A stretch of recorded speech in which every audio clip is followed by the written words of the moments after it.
Weather Observer. Okay, for those of you listening in, we're talking to Barry in Cutoff, Louisiana. The water has covered the beach. It's currently up against the landing. Hurricane coverage. How did you fare last night and this morning? It was pretty bad down. We're, of course, blocked out in town. There is no power for 3 to 7 days. It's devastating. Snowstorms. Rick, what's the latest there? Well, up here in Towson, we got about 26 inches or so. I know at BWI we set the all-time record today, 26.6. Weather Observer. Okay, we're with Mike Egan in Oak Beach, New York, which is on the south shore of Long Island. Mike, thank you for being with us. Thank you, Jim. Well, what's going on there this evening? Well, we're on the tail end of the snowstorm now. We've had blizzard conditions for most of the day. We did pick up about 1.5 to 2 feet of Weather Observer. Tornadoes. We did get a big tornado on May 7th near west of Pratt, Kansas. It was between a half a mile and 3/4 mile wide. We got another tornado, a big tornado in north of Aberdeen, South Dakota, June 23rd. And we were with a Fox movie crew that day. We were doing they hired us to do some, get some shots of storms over the plains. And we drove through a rotating rain curtain and came upon a tornado that was right at the end of its life cycle. I'm Jim Williams, the host of the Weather Audio Broadcast Network. If you would like to join our large list of weather observers, please email me, jim@hurricanecity.com, with your name, telephone number, and your location. Do it now and become a member of WABN, the Weather Audio Broadcast Network.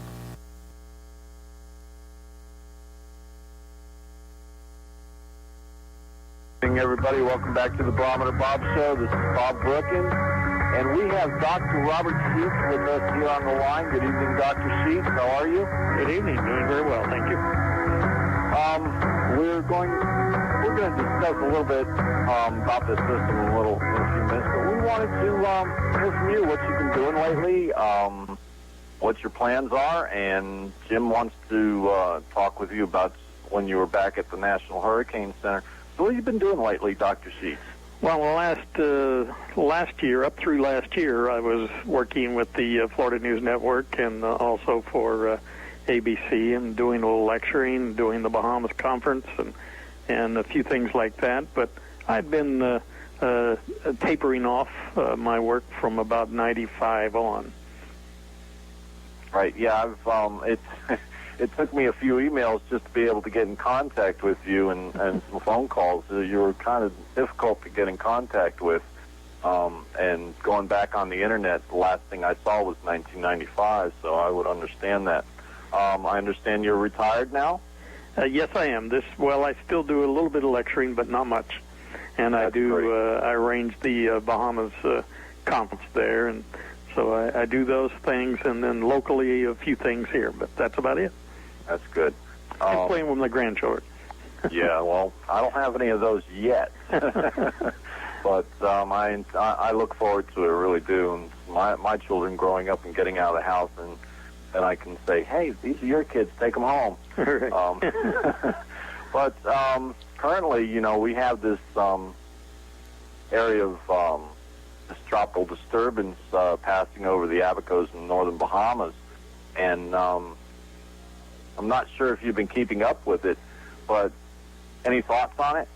Well, I really haven't been keeping up with it that much, basically watching the fact that it is moving toward the west and will be moving across the peninsula here over the next day or two with probably producing a lot of rain. I guess the real question is how much it's going to intensify before it actually moves across the peninsula. But it did look a little better organized on the satellite and radar here this evening. Yes, it did. And as we mentioned just before we came back from the break, we've been monitoring it on radar through the long range out of Miami National Weather Service. So we're seeing a bit of a rotation there in the clouds as it passed over southern Abaco. But, you know, it's, as we've been saying, as well as the National Weather Service, gusty winds, heavy rains, and, you know, that's pretty much what I believe South Floridians can expect from this at the moment. Going back to 1992 with Hurricane Andrew, I remember watching you on television the evening before Andrew came into South Florida. I lived down there at the time. And your calm that you had, were you actually calm at the moment, or was that just for the media? Well, of course, after being in the business by about 30 years, flying into hurricanes for 16 of those years, or about 200 times through the eye of the hurricane and so on, I'd seen most things that had occurred. However, what ended up with Andrew, we had not seen before.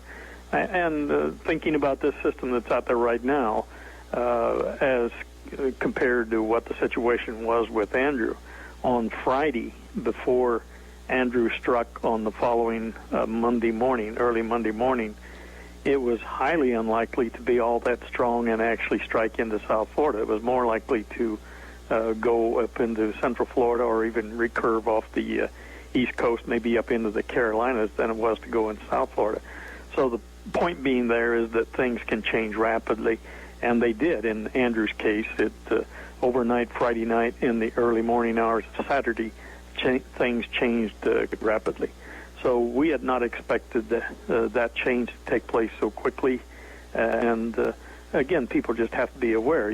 When you get into the hurricane season like this, the waters are warm, disturbance is there, and they can change very rapidly. So people just need to be paying attention to what's going on there, particularly along the east coast of Florida. All right. I have a question to ask you. I wanted to ask the question because I called into an AM radio show up here on Saturday morning. They were discussing the cooler sea surface temperatures, the cooler water temperatures along the coast from Palm Beach all the way up to New Jersey. Is there a reason why this would be occurring? Would you have any guess as to why? No, I really don't. Again, you're talking about sea surface temperatures. Right there. That with depth, the heat is still there. Well, they're reporting west of the Gulf Stream, say here in my area in Jacksonville, right, water temperatures at the surface around 76 degrees, and then there were reports further south, down deeper, to where they're actually finding fish and eels and stuff that are actually dead, and the water temperature is around 49, 52 degrees. Yeah, that seems very unusual. Right. I really don't have any idea as to why that would be true, or if it is true. Could it be because of all the rain that we've had, all the runoff from the major rivers and everything? No, I don't think so. The rain and the runoff would be simply a very near coastal effect, and right, the quantities involved there as compared to the heat capacity of the ocean is so small that I doubt there would be any kind of effect that far out. I've been trying to find some information on it for the past week, and I haven't been able to find anything. My next stop would actually be the National Weather Service JAX with Steve Letro, and if they have an idea why it's occurring. Jim, you wanted to... Yes, Bob, I have a question for you. As a director of the National Hurricane Center, I know things change as the years go on, but how much control do you have over the Hurricane Hunter aircrafts? For example, this system right now, yesterday on the internet everybody was talking about the mid-level circulation that was further to the northeast of the low-level circulation. Can you make a call when you were director to the Hurricane Hunters and say to them, all right, stop hunting here and go up a little bit further to the north? Well, yes, you can. Basically, what is done is over like a 3-day period, we have what's called the plan of the day, and you actually put that out the previous day. And what it does is it tasks under the National Hurricane Operations Plan, which is a plan that's signed off by the Department of Defense and of course Commerce, which is what NOAA's under, and so on. And under that plan, the Air Force has the primary responsibility for flying hurricane reconnaissance. And then secondary is the NOAA aircraft Isle of MacDill, the two P-3s, and then the Gulfstream 4 jet aircraft there. And so in that plan, you say you task the aircraft for a particular time and what we call a fix. That would be for either an investigation or a fix. A fix is when you have a closed vortex, and then you go into that and determine exactly where it's centered at, how strong it is, and there's flight patterns that are associated with that. We call it the old alpha pattern was one we used, and a typical one flying back and forth through the center of the storm. If it's not a closed circulation, then you have an investigative, an investigation of an area, and indeed you can direct to go to certain areas based on satellite imagery or whatever else you have, and through the Air Force representative that's office that's located there at the National Hurricane Center, they're talking directly to the aircraft, and they can ask them to go to a specific area and check it out. The reason I asked that question is this morning they were flying the low-level circulation that they were tracking for the last 24 hours. And then it appeared that this system got a little bit better organized further north, and I was wondering, instead of sending the plane back, why they didn't just shoot up and investigate the area further to the north. Or is there any restrictions on that kind of a situation? No restrictions. The only thing that might impact that would be something hot out of Cape Kennedy, out of Canaveral, the Kennedy Space Center, but I doubt that would be active. In fact, they would supersede anything going on there, since they're obviously concerned about what might be going on out in the Atlantic. So if there was some kind of a military operation that would be scheduled in there, then that might restrict airspace. But other than that, there wouldn't be anything. And part of this National Hurricane Operations Plan does give priority to this hurricane mission. So I suspect what is going on there, they actually investigate the low-level disturbance they may be seeing. They may be seeing it in the satellite imagery, low-level cloud movements, and then they may, in fact, recognize that there's some middle to upper-level circulation up there, but that doesn't mean a whole lot down at the surface. That may later then dominate, and that does happen, and so the center of something might actually jump to something associated with this thunderstorm convective activity, and that does happen fairly frequently in weak systems, but they'll be there and check it out. Mm-hmm. As they are now, checking it out. Bob, you have any more questions? I was reading Dr. Gray's update back on when he released it on the 6th or 7th. I noticed there's a mention to you there in his updates. Do you still, or just recently in the past, have you been assisting him with any information or data or anything? Well, Bill and I are good friends. We're contemporaries, basically. And, in fact, he worked, most people don't realize that, but he actually worked at the old National Hurricane Research Laboratory, where that's the place I got my start after I got out of the Air Force.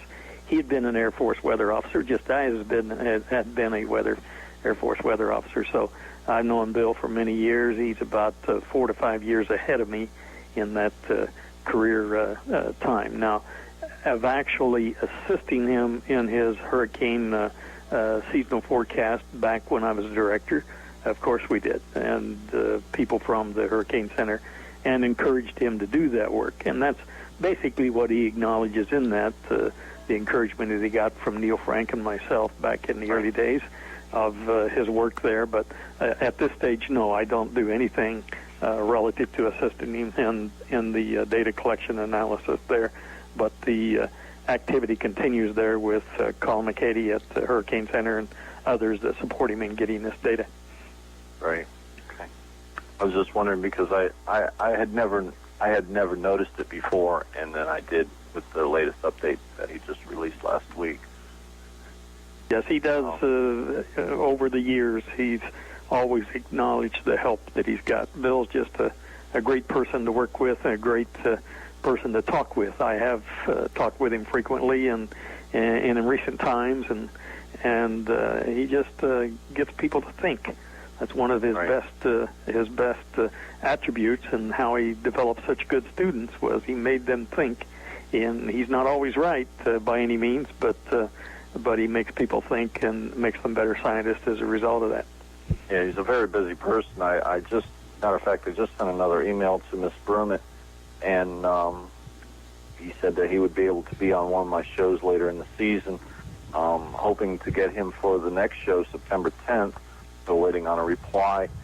So I will continue, to follow that up as I did with you. And, I appreciate really the time that you're spending with us. The National Hurricane Center, the new one, I understand you had a lot to do with how this new center was created. Well, we were going through the modernization of the National Weather Service, and so as a result of that, we were going to put in the new Doppler radar system. And there was no way that we could put that system in where we were located across the US 1 down in South Miami area at Coral Gables, in the building that we were in, the building we were in during Hurricane Andrew. And so we looked at the possibilities of going to be on a university campus, and then Florida National University was growing rapidly in the western part of the county, and so that seemed like an ideal situation for us to move there. And so working with President Medique, president of the university, then indeed we'll work out an agreement to get the facility out there. And then Hurricane Andrew had a lot to do with exactly what the facility was going to look like, in the way it was going to be constructed to be a safe place for people to work even in a Category 5 hurricane, because of the impacts that we had had from Hurricane Andrew. And I was able to get Herb Saffer from the Saffer-Simpson scale, and a certainly a well-educated engineer about construction. And so I was able to get him to be on a reviewing process, review all of the plans that were being developed by the architects and engineers that were going to put the building up. And so they built that, and it is indeed one that is a magnificent facility, but it's very functional.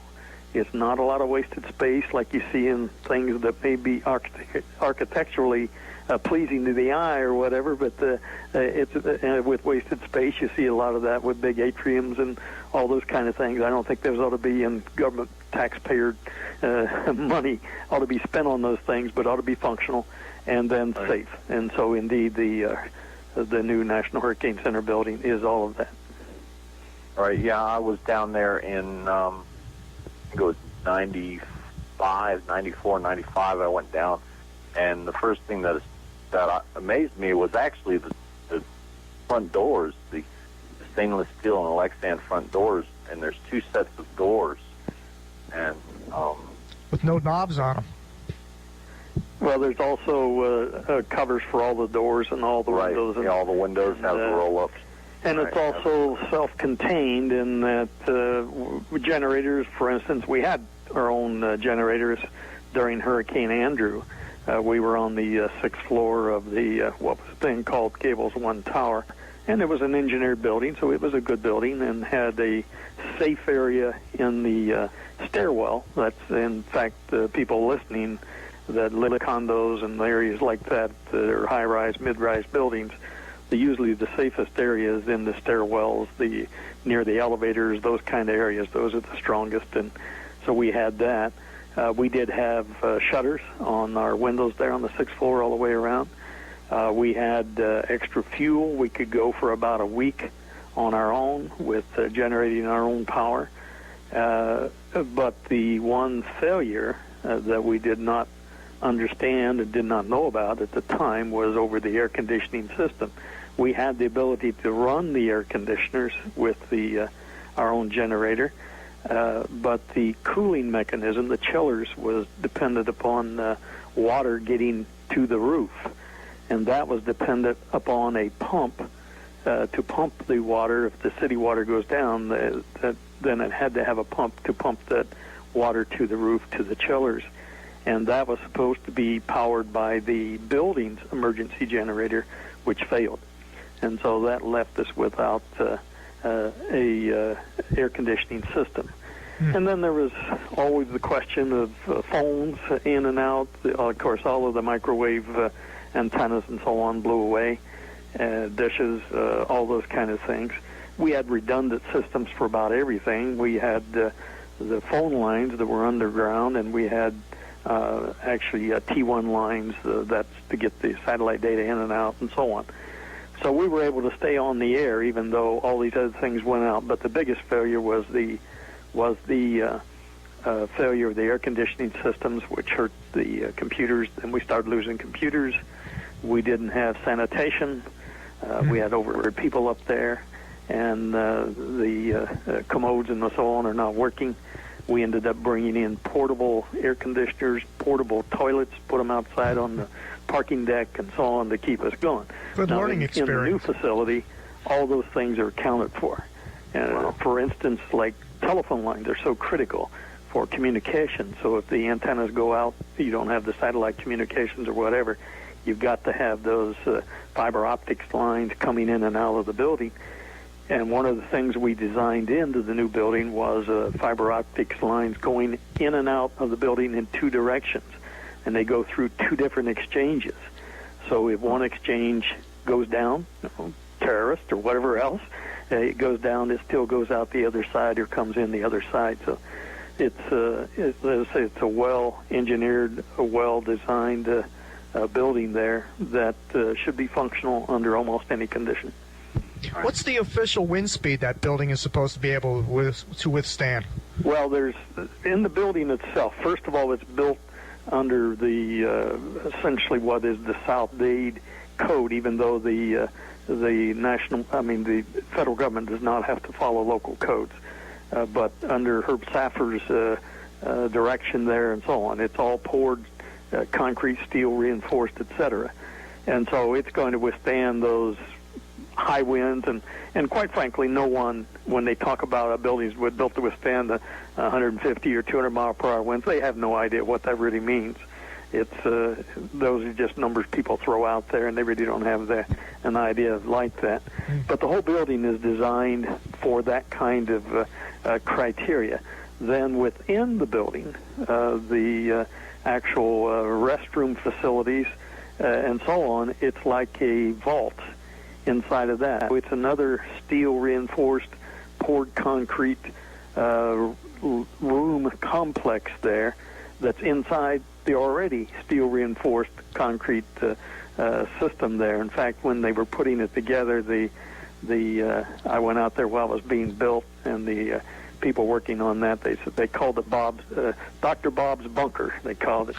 And that's what Bob Murphy called it, Bob's bunker, referring to you. Right, yeah. And then they said, if you ever get caught inside of that, it'll take us a week to get you out.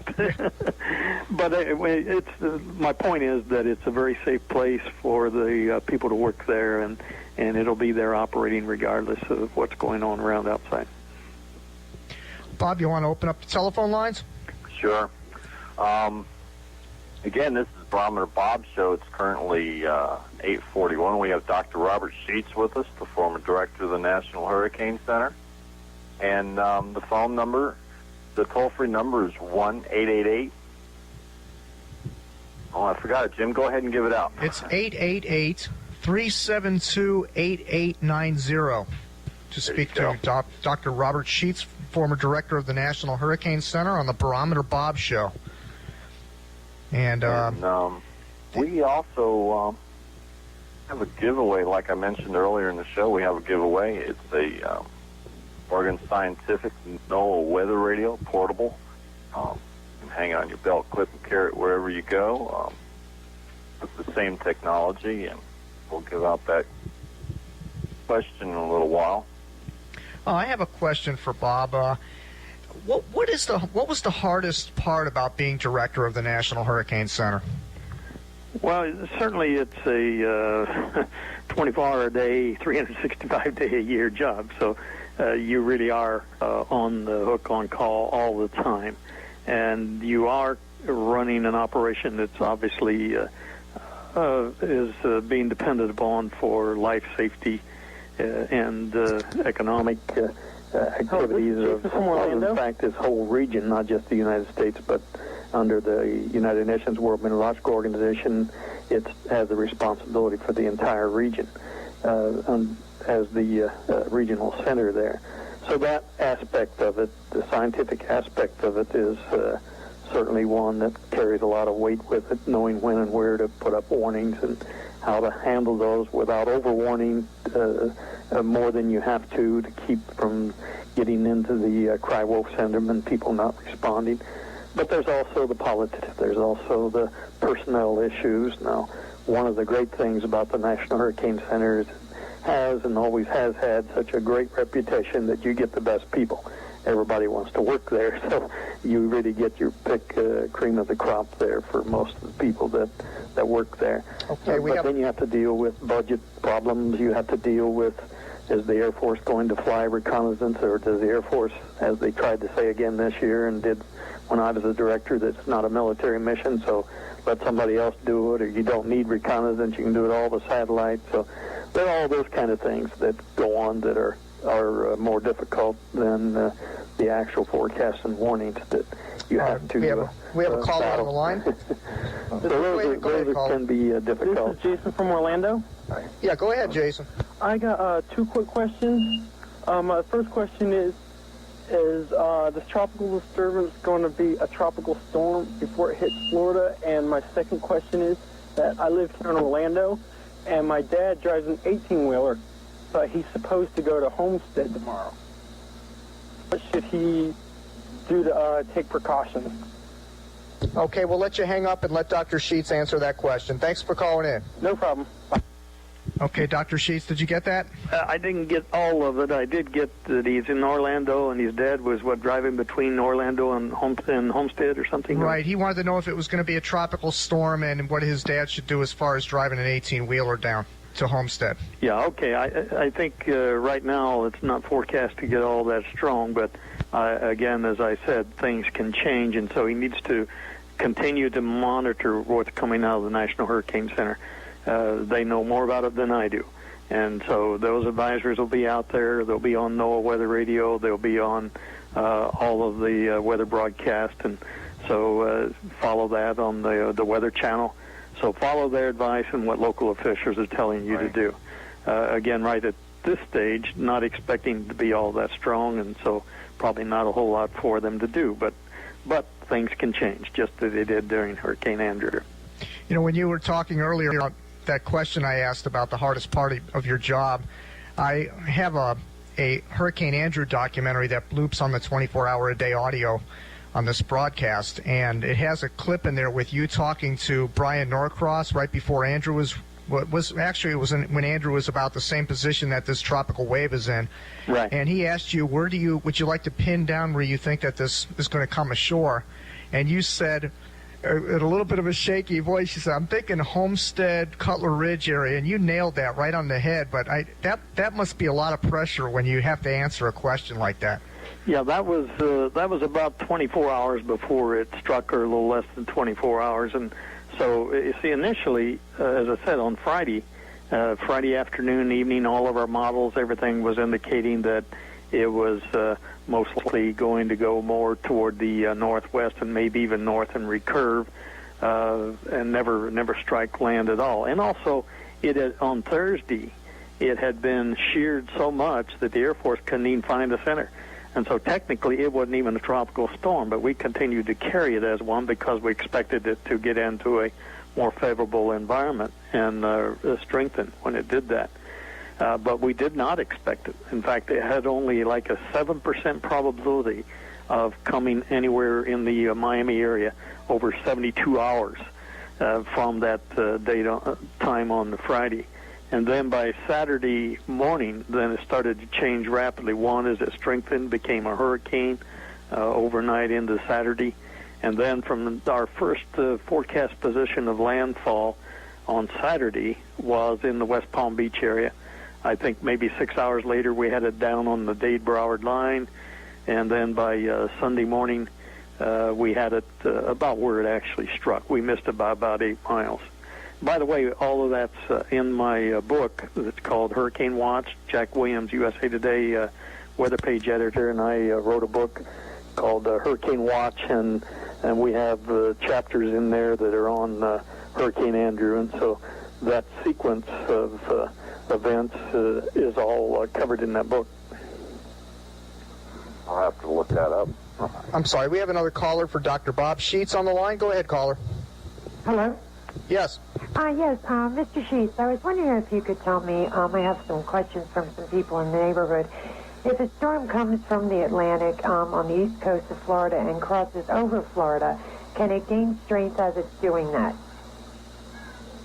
I didn't catch all of that question. Something coming from the east coast and going across the peninsula? Yes. Can it gain strength as it's going across the peninsula? Can it change what?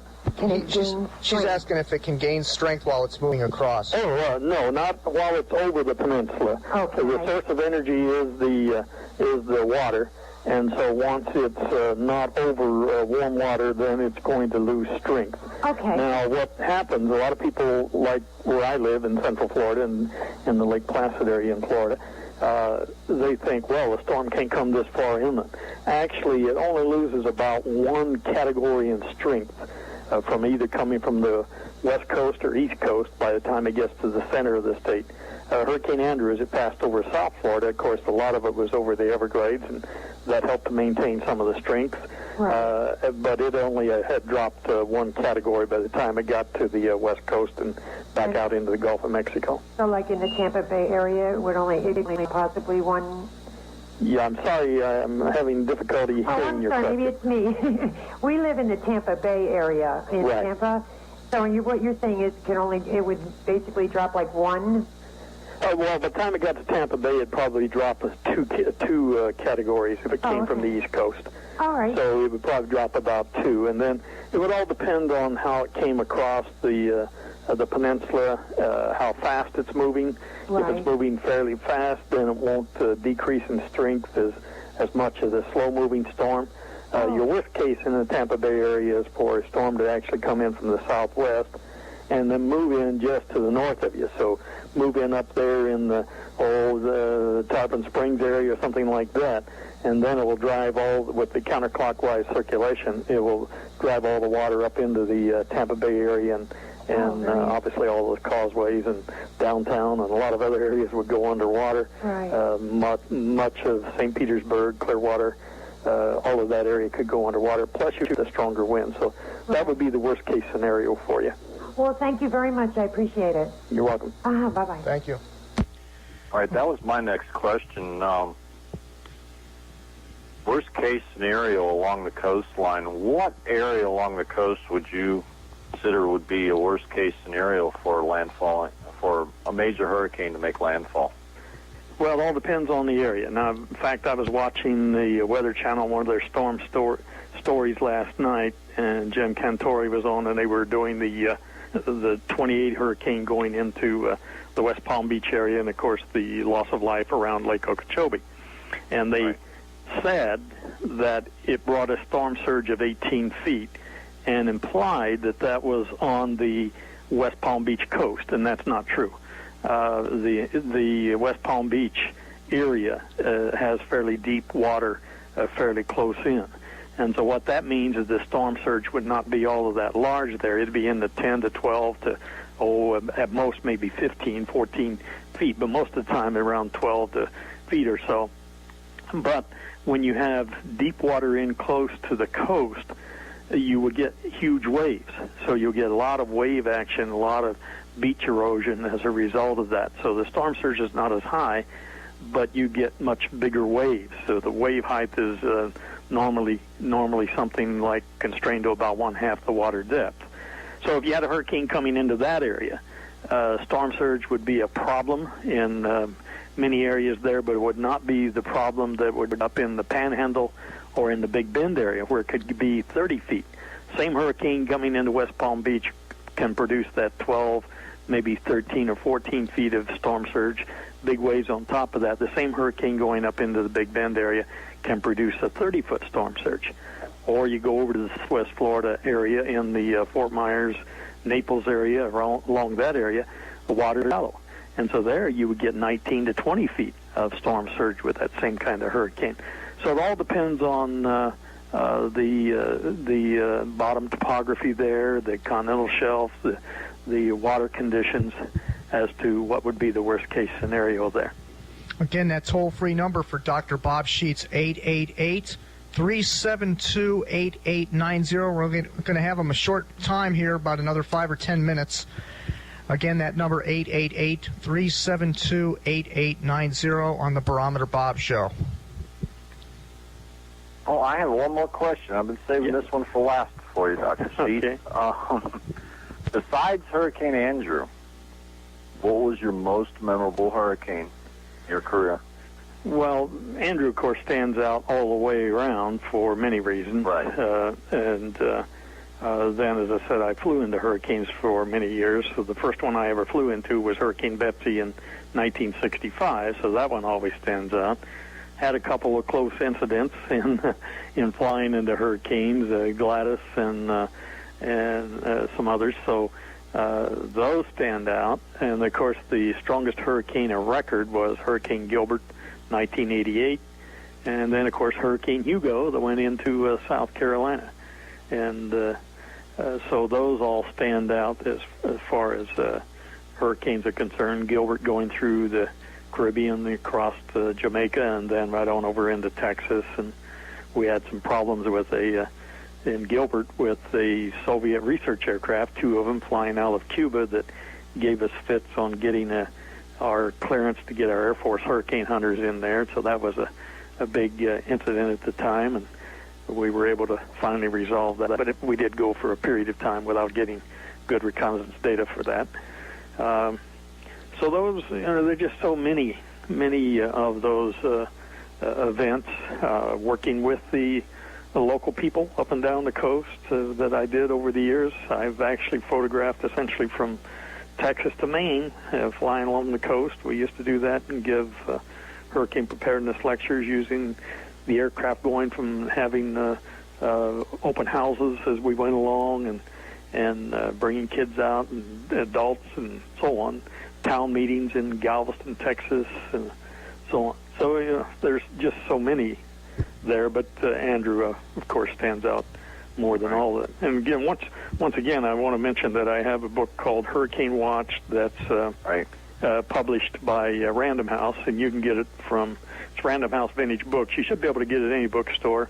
You can get it as an ebook, as a matter of fact. You can get it at Amazon.books or whatever.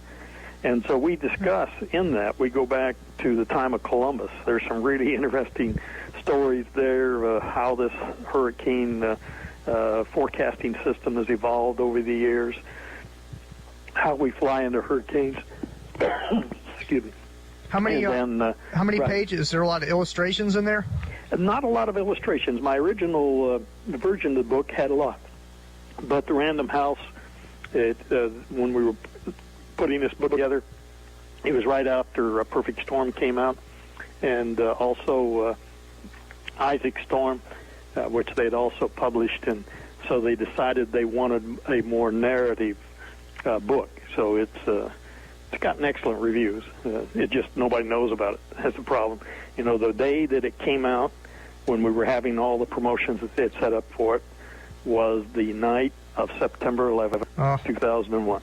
Yeah, that'll do so it. that basically killed the publicity for it, and so it sold somewhere around 20,000 copies, I think, but they had anticipated it'd sell at least 80,000 or so. Oh, that's a book called Hurricane Watch. Hurricane Watch, yes. Okay, and, I'm going to check that out. Spread the word out a little bit. It's hard to find it out there when you go into bookstores, and initially they put them out there, and then, as I said, with the event of September 11th, then everything just sort of pulled back for a year or so, and then Random House has not done much in publicizing it since then. But you can get it. It's on ebook too. You can get it as an ebook, and you can certainly get it through any Barnes & Noble or anybody else. Just go in and ask them; they'll order it for you. Well, I'll have to read that and review, because I've done that for some other writers before on that have written hurricane books, and I'll make. Oh, we have another caller on the line here. Okay, go ahead, caller. caller? Hello? Yes, go ahead. You're on the air. Yeah, I had a question for Dr. Sheets. Go ahead. It was about Hurricane Georges back in '98. Yes, I was wondering if he thought that the upper level conditions, once, if the storm would have gone over the Dominican Republic, could it have gained a possible Category 5 status with the given upper level pattern if it would have moved over the southeast Bahamas towards the Florida Straits? Yeah, that's certainly possible. We had that happen a lot. Hurricane David, 79, that jogged across Hispaniola, and there I was actually flying into that one at the time, and it had been a strong Category 4 hurricane just south there. And then you interact with the Hispaniola. It's very large, very mountainous, and so on. So many hurricanes have been destroyed. Have been destroyed by Hispaniola, so it's protected a lot there. But yeah, there are a lot of the hurricanes that, if they had been over the open water there as compared to interacting with the islands like that and Cuba, that they would have been much stronger. Another question that I had for you is, I was having some comments between Bob and Jim tonight about the possible development of this disturbance, as I believe that it can gather possible tropical storm status due to the upper level pattern, which has improved throughout the evening. And it, like Andrew, moving over the Florida Straits, is it possible that if they close off the circulation tonight, that this could get up to possible maybe 60, 70 mile per hour winds by the time it reaches the coast? Oh, I think all of those things are possible, but are they probable? And at this stage, as I said, the National Hurricane Center certainly knows much more about all the details of that than I do, and so I would follow what they're saying. Let's understand a couple of things is that, as we had talked about earlier, about a middle level to circulation that seemed to be developed north of where the low-level circulation is, or was, that they were tracking. Is that you have to get those aligned and get those organized, and that usually takes a little bit of time. And if the storm continues to move on a more westerly track fairly rapidly, it'll actually move over land before it has an opportunity to do that. But again, any of those kind of things are possible over the warm waters, and I certainly wouldn't second guess what the National Hurricane Center is putting out on them. Would you say, though, that it has a fairly impressive outflow during the last few hours? Well, I noticed, again, the satellite, when we talked about it a little bit earlier, that seemed to be a little bit better organized, and usually that's what you're seeing from the satellite is more the outflow pattern from it, getting some deep thunderstorm activity, and it seemed to be getting a little bit better organized. Recognizing that the radar that you're seeing there is a long way out, and the radar is based on the straight line, and with the curvature of the Earth, you're actually looking up in the upper portion of that storm, and so the circulation that's being seen there may not be down at the surface at all, but up in the upper levels. That's a good point. Okay. Well, by the way, just like to say hello to Jim and Bob. By the way, my name is Ray, but I use the name Jaker. You guys have probably heard it from me a few times today, so. Okay. Yeah, you have good posts. I appreciate your posts. I know I disagreed with you on this system, but I do appreciate your posts. No problem. I just try to give my potential of what I feel that the upper level conditions appear to me, and the facts that I believe and what I know, and I know you guys know a lot also. And I thank you for this show, and you have a great gentleman there tonight. Okay, thanks, okay. Jaker. Thank you very much, and have a good night, guys. All right, bye. Bye-bye. You and Jaker. Okay, Dr. Sheets, I really appreciate taking the time out for us this evening. Okay. And drop me an email whenever you feel. All right. And glad we can do it. Hopefully in the future we'll get to talk again. Okay. Well, you enjoy your retirement and take care of yourself. Okay, thanks, Jim. Thank you. Enjoy the family. Okay. Bye. Thank you very much. Guess you can just go ahead. Yeah, he hung up. Okay. Okay, that was Dr. Robert Sheets, the former director of the National Hurricane Center, and I really, really appreciate the time he's taken to spend the hour with us, the last 40